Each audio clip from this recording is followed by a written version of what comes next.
Kisah menegangkan dialami oleh Ustadz Zakir Mirza yang mengalami kecelakaan saat hendak menuju kota Biren, Aceh, yang mana hendak menuju lokasi dakwah.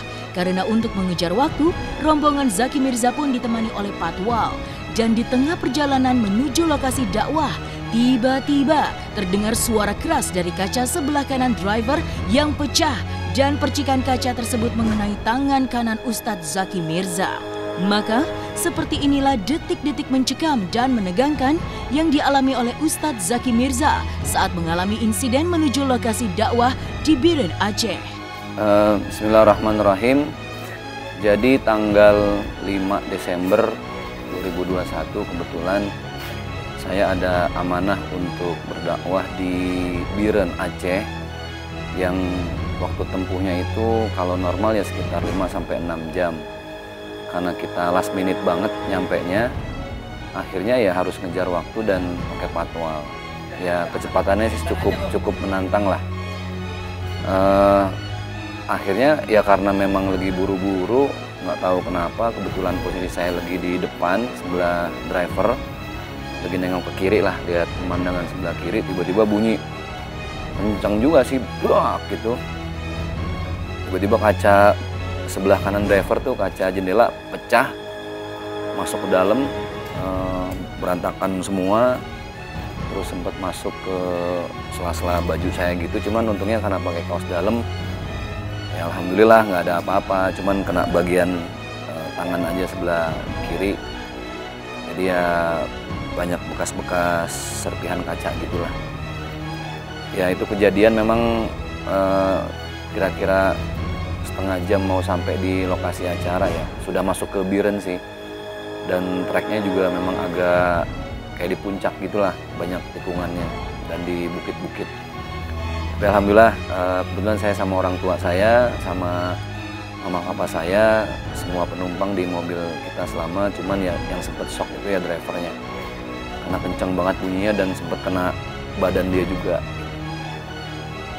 Ya karena kita lagi dikawal ya, namanya dikawal itu kan harusnya para pengendara mobil lainnya ngerti ya, lagi ada sesuatu yang urgent gitu. Karena memang jamaah udah nunggu, waktunya juga agak mepet. Ketika kita sengaja memang dikawal supaya lebih aman, tertib. Jadi nggak, kalaupun speednya agak cepet, tapi kan tetap ada dari pihak kepolisian yang ngawal kita. Nah, mungkin yang dari arah sebaliknya nih nggak terlalu ngerti gitu ya, disangkain mungkin 1-2 mobil, karena kita kemarin ada 4 mobil, tiba-tiba dia udah minggir kiri, masuk kanan lagi, udah hantam spion, akhirnya pecah masuk ke dalam. Ya inilah perjalanan dakwah, intinya nggak selamanya perjalanan dakwah itu semulus yang kita harapkan. Tapi alhamdulillah semuanya kita nikmati, mudah-mudahan ada hikmah di balik musibah. Ya, itu kaca sebelah kanan, kaca jendela itu pecah total, cuman karena dia ada kaca filmnya jadi enggak yang pecah, tiba-tiba pecah semua, enggak. Akhirnya dilakbanin, terus spionnya juga pecah. Ya kalau kerugian pasti ada, tapi alhamdulillah itu enggak jadi masalah. Yang penting dakwahnya lancar. Kita jam 11 udah selesai dakwah, terus jam 2:30 subuh udah berangkat lagi ke Banda Aceh, karena saya harus berangkat dakwah lagi ke Pekanbaru. Yang disayangkan oleh Ustadz Zaki Mirza adalah tidak adanya tanggung jawab dari si penabrak yang mengakibatkan kaca sebelah kanan driver hancur lebur berantakan.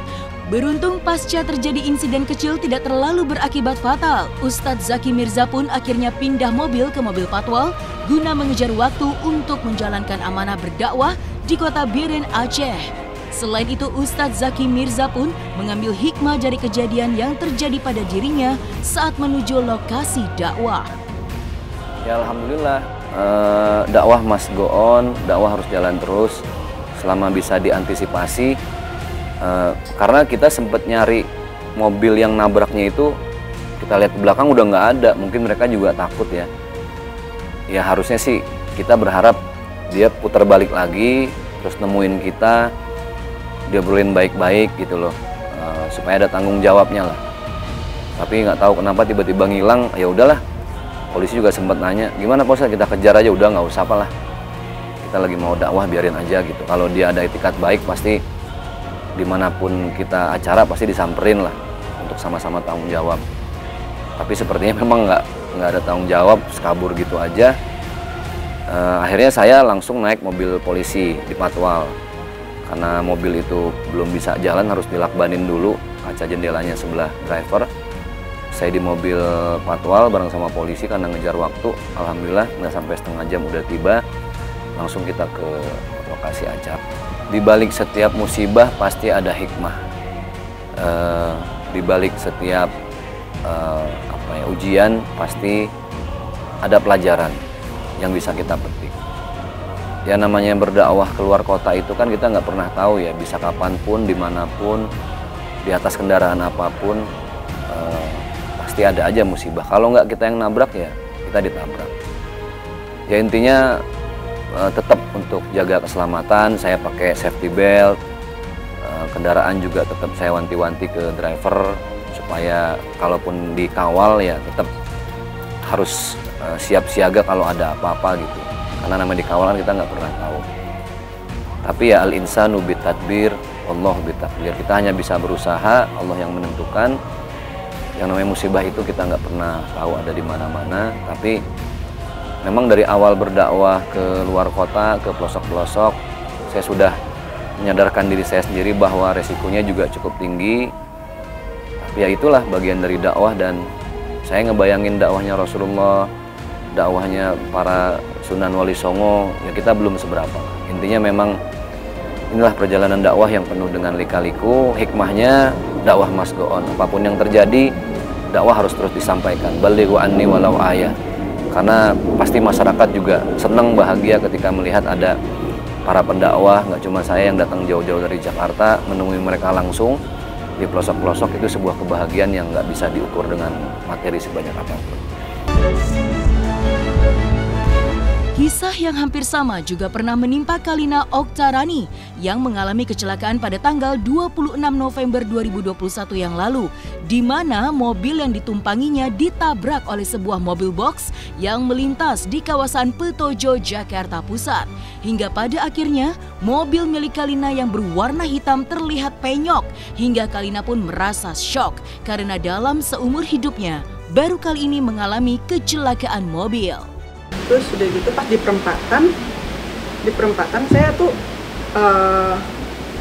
di depan memang ada galian juga. Di perempatan tiba-tiba ada mobil box. Saya ngeliat jelas-jelas banget itu mobil bukan yang rem, tapi kok tetap maju gitu. Si Tika teriak kok maju gitu.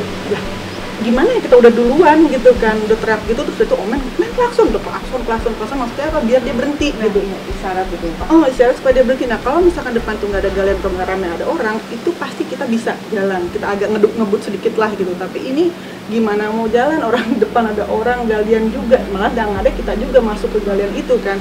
Nah terus bukannya berarti makin lama udah yang ada kita pasrah, ini pasti ketabrak gitu kan.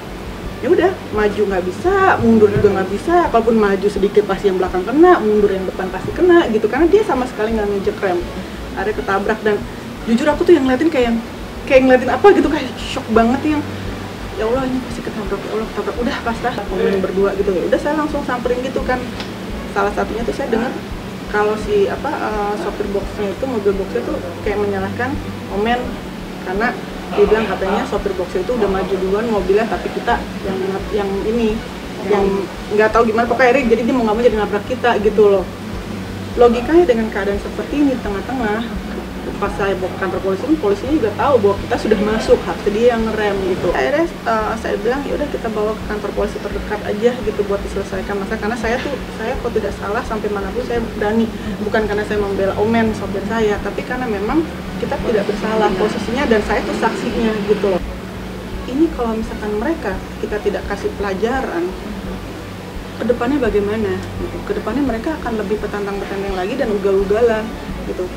Jadi bukan untuk sopir mobil box aja ya, maaf di sini bukan saya mengatasnamakan sopir mobil box aja, enggak, cuma seluruh sopir, bahkan untuk Omen pun saya selalu tegur dia gitu. Sopirnya suami saya juga saya tegur juga kalau misalkan mereka baunya ngebut, karena saya bukan masalah keselamatan kita, keselamatan orang lain juga di sini gitu. Nah, ya alhamdulillah Pak polisinya cukup mengayomi dan menyelesaikan permasalahan ini dengan baik. Inilah yang penting, masalah selamat juga udah nggak bisa diungkapkan dengan apapun. Nah, kata aku udah pulang kan dia juga takut ya, masih takut dimarahin atau enggak, aku juga nggak marahin gitu, nggak ngomel-ngomel, yang penting mah selamat aja. Dia juga ada rasa ketakutan gitu loh, karena kan mungkin karena ini punya aku gitu loh atau apa gitu, jadi kayak enggak lah, yang penting kamu pulang, yang penting kamu selamat aja udah gitu. Dia juga kayak bertanggung jawab, aku selesain pokoknya sampai ini tanggung jawab. Terus yang nabrak juga ada itikat baik juga kan, komunikasian apa ya, akhirnya kita ngambil kesimpulan yang baik juga.